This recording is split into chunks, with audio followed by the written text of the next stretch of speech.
Hello, my name is Ryan Godfrey. I'm a volunteer with the North American Native Plant Society, and today we're here at Garrison Flats Community Garden in downtown Toronto to show you, if you don't have a garden or a balcony, maybe you live in one of these condo apartment type places, people are always asking me, how can I get involved, how can I grow native plants and habitat for wildlife and pollinators? Well, a community garden is a great place to do that.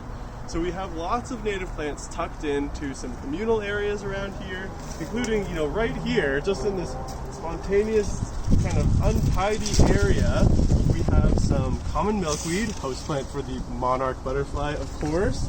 We have Canada goldenrod. We have some naturalized plants here like the Queen Anne's lace, some sage. Back there we have an evening primrose arcing up over the middle there.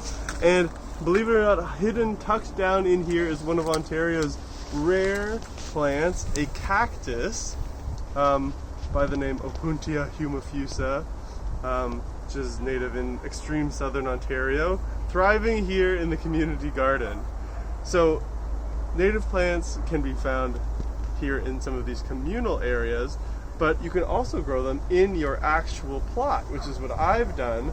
So next, we will go over to see my lovely sunflower plants over here and what else is growing in that area.